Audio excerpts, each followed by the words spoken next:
जी नमस्कार। आज हम आपसे यह बात करने के लिए उपस्थित हुए हैं कि कल 26 जून 2024 को 18वीं लोकसभा के अध्यक्ष का चुनाव था और उस चुनाव को लेकर मीडिया में अनेक प्रकार की बातें, भ्रम और दुष्प्रचार किया जा रहा था। और एक प्रकार से जो परिणाम सामने आया उसको देखकर ये लगता है कि यह मोदी जी की कूटनीतिक और रणनीतिक जीत है, उनकी टीम की जीत है, एनडीए की जीत है, भारतीय जनता पार्टी की जीत है। कारण यह है कि यदि इंडिया समूह ने यदि प्रत्याशी खड़ा किया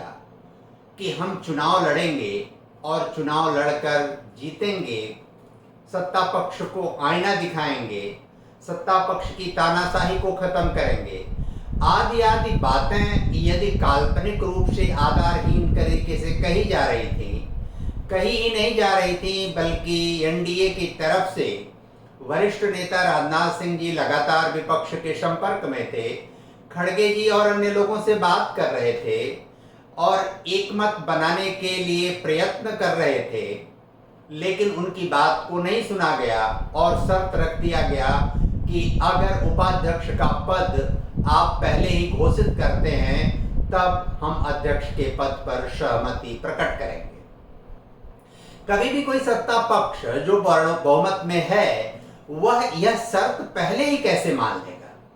आम सहमति का मतलब ही होता है कि आप अध्यक्ष पद पर यदि सहमत होते हैं तो हम उपाध्यक्ष के पद पर आपसे साथ सहमत होंगे। पहले अध्यक्ष का चुनाव होगा, फिर उपाध्यक्ष का चुनाव होगा। पहले उपाध्यक्ष का ही चुनाव हो जाए और वो घोषित हो जाए, बाद में अध्यक्ष का चुनाव हो और वो घोषित हो, यह कैसे संभव है। और यह संवैधानिक मान मर्यादा और लोकतांत्रिक मूल्यों के भी विरुद्ध है, सदन की कार्रवाई, सदन की व्यवस्था के भी विरुद्ध है। ऐसी स्थिति में राजनाथ जी का जब खड़गे जी से बात हुई तो उन्होंने जो ये शर्त रखी वह शर्त उन लोगों ने स्वीकार, सत्ता पक्ष के लोगों ने नहीं की, कर भी नहीं सकते थे, नियमता नहीं कर सकते थे, संसद की मर्यादा और मूल्य के अनुसार नहीं कर सकते थे, लोकतंत्र के मूल्य के अनुसार नहीं कर सकते थे और भारत की संविधान के रीति नीति के अनुसार भी नहीं कर सकते। और नहीं करने के कारण विपक्ष ने अपना प्रत्याशी के सुरेश को खड़ा कर दिया।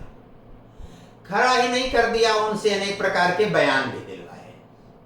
और खड़ा कर देने के बाद इतना ही नहीं हुआ, जो सत्ता पक्ष में फूट की बात, दरार की बात, पलटी मारने की काल्पनिक आधारहीन बातें कही जा रही हैं, बल्कि वास्तविकता यह है कि शरद पवार जी ने बयान दिया कि के सुरेश को प्रत्याशी बनाया गया, लेकिन गठबंधन में, इंडी गठबंधन में किसी से कोई विचार विनिमय और परामर्श आदि नहीं हुआ। उधर ममता बनर्जी, टीएमसी ने, तृणमूल कांग्रेस की नेता ममता बनर्जी ने कहा कि हमसे कोई विचार विमर्श नहीं हुआ है, इसलिए हम इस तरह के चुनाव में शामिल नहीं हुए होंगे। उधर तेलंगाना के YSR ने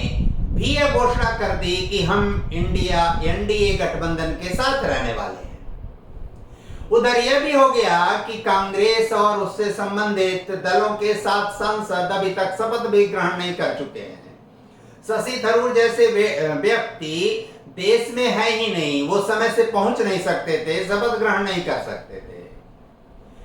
इतने अगंभीर लोग, इतने मतभेद वाले लोग, इतने प्रकार के संकटों वाले लोग 234 लोकसभा सांसदों के साथ 292 सांसदों वाले गठबंधन, दोनों गठबंधन है, 34 वाले भी, 234 वाले भी, 292 वाले, दोनों गठबंधन है। बल्कि 292 वाला गठबंधन 26-27 साल से चल रहा है और यह गठबंधन तो बार बार खिसक रहा है, आगे पीछे हो रहा है। और इसी लोकसभा अध्यक्ष के चुनाव में उनके 3 सहयोगियों की जो टीका टिप्पणी और बयान आए और बताया गया कि सहमति नहीं बन पाई थी, विपक्ष का प्रत्याशी खड़ा होगा, इसके विषय में आपस में कोई बातचीत नहीं हुई थी, इस तरह के बयान दिए गए। और सच यह है कि यदि चुनाव हो जाता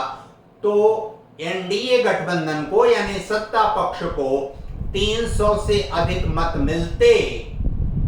और यह भी तय था कि जो विपक्ष था उसको 210 मत से भी कम मिलते। और अपनी इस किरकिरी को, अपनी इस बदनामी को, अपनी इस बेइज्जती को, अपनी इस अदूरदर्शिता को छिपाने के लिए अंतिम समय में राहुल गांधी एंड कंपनी यानी इंडी गठबंधन ने, इंडी गठबंधन के कुछ सहयोगियों ने सर्वसम्मत से, ध्वनिमत से लोकसभा अध्यक्ष का चुनाव करने के लिए मजबूरी में हामी भर दी। यह मजबूरी की हामी थी और इस नाते नरेंद्र मोदी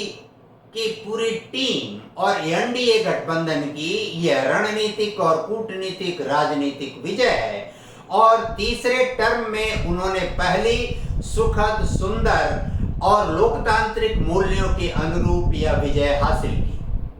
मोदी जी और उनकी टीम ने ठीक किया कि एक अनुभवी जो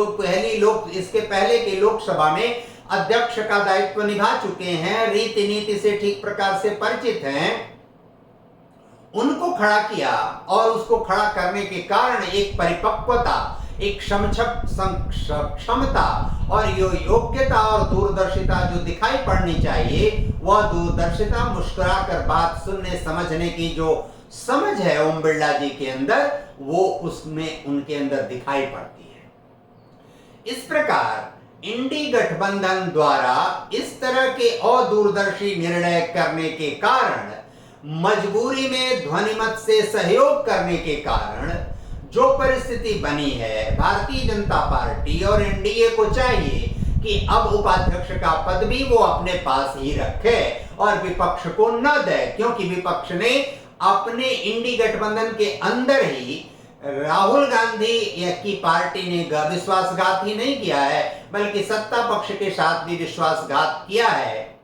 और इस नाते उनको अपने पास उपाध्यक्ष का पद भी रखना चाहिए। और इसलिए रखना चाहिए क्योंकि तेलंगाना में और कर्नाटक जैसे राज्य में विधानसभा अध्यक्ष और विधानसभा उपाध्यक्ष दोनों पद कांग्रेस ने स्वयं अपने पास रखकर यह नजीर और उदाहरण भी पेश किया है। इस आलोक में ओम बिरला जी को बहुत बहुत बधाई, शुभकामना, एनडीए को बहुत बहुत बधाई, शुभकामना, भारतीय जनता पार्टी को बहुत बहुत शुभकामना और बधाई, और दूसरी तरफ नरेंद्र मोदी जी और उनकी टीम को बधाई और शुभकामना, राजनाथ सिंह जी, अमित शाह जी, जयप्रकाश प्रकाश नड्डा जी को बहुत बहुत बधाई, शुभकामना, नीतीश कुमार जी और नारा चंद्रबाबू नायडू जी को बहुत बहुत बधाई और शुभकामना। जितना भी दुष्प्रचार, षड्यंत्र किया गया वह सब धराशायी हुआ, वह उसका कोई आधार नहीं था और इसलिए यह जो ओम बिरला जी का चयन हुआ है, चुनाव हुआ है, ध्वनिमत से पास विपक्ष को भी करना पड़ा है, वह बहुत सुखद है। राहुल गांधी अपना जो उनका सच है वह इस तीसरे टर्म में भी मोदी जी के दिखाई पड़ेगा, ऐसा बहुतों को उम्मीद और विश्वास है। धन्यवाद, नमस्कार।